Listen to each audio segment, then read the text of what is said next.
Hi, I'm Robin Mello. I started an organization called Philly Food Forests about 1.5 years ago, and we're here today in our main space, which is called Mercy Edible Park. It's on the 500 block of Mercy Street in South Philly.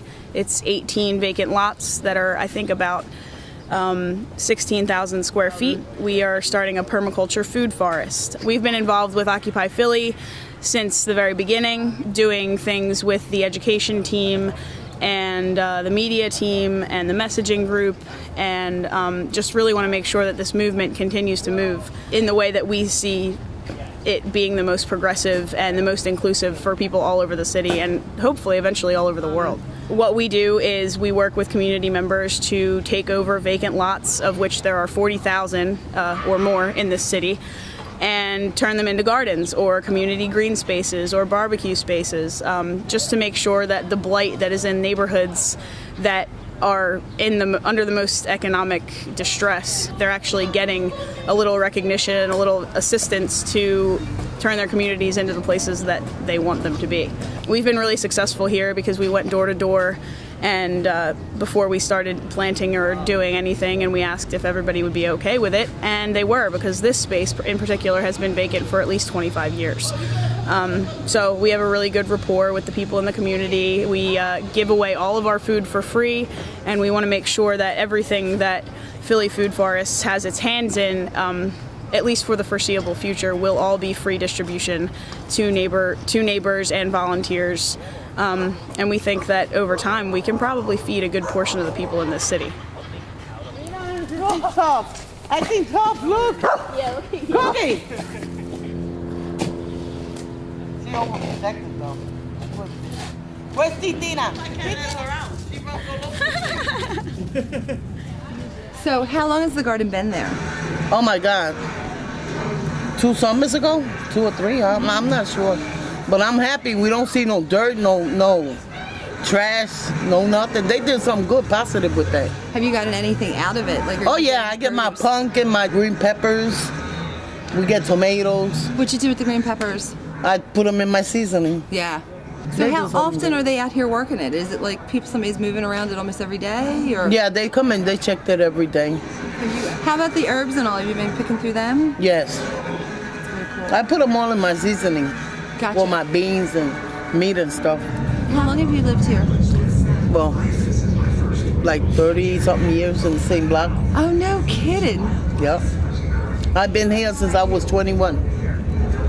And I'm 50 now. You're kidding again. You're 29.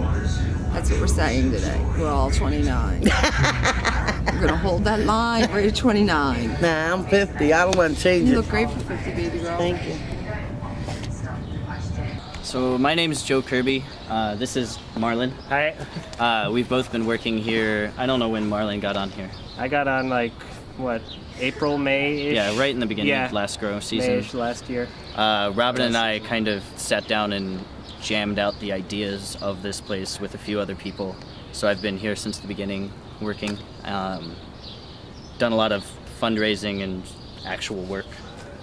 In just a year, we've turned it into a food production space. I haven't bought groceries. Like, free food for everyone is very much attainable, and we're proving it. I just moved here starting in January, and so got involved with this, and it's been great. I mean, just having a place to go to and work on, during the week, helping weed and then grabbing food out of the earth, it really kind of helps me get back in touch with where my food comes from. I mean, I grew up in the suburbs, and so food grew in the supermarket basically. But this is really cool. This is the first time I've been gardening too, and I'm liking it a lot. And I mean, the first garlic, the first tomato, like seeing where that stuff comes from. Broccoli was the coolest. It's like the little tiny tree at the top of the plant. Yeah. It's just amazing. I did a walkthrough with a piece of paper and wrote down like 175 varieties of edible food here, and that was in June, and we've definitely put in a lot more since, and most of it's perennial, so it's going to be here forever no matter what you do, unless you build a house on it.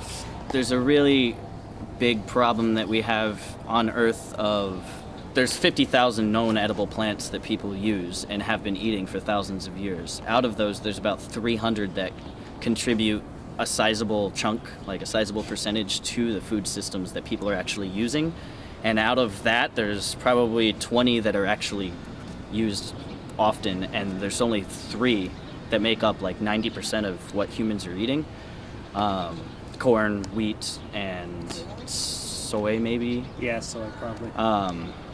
And I kind of, personally, I don't know the science behind it, but I kind of feel like we are getting sick with more prevalence. We have cancer, we have like all this stuff, and we know for a fact that variety in your diet is what's going to fight that. And if we can show people that there's stuff besides just a red tomato that you can eat, I believe that it'll change every single bit of our public health and our mental health.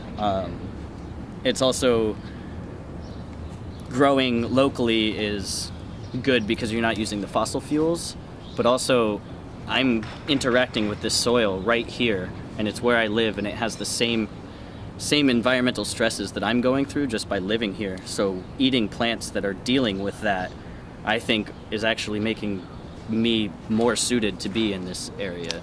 So, I mean, eating local is more than just knocking out the fossil fuels. It's connecting yourself to the area that you're living in.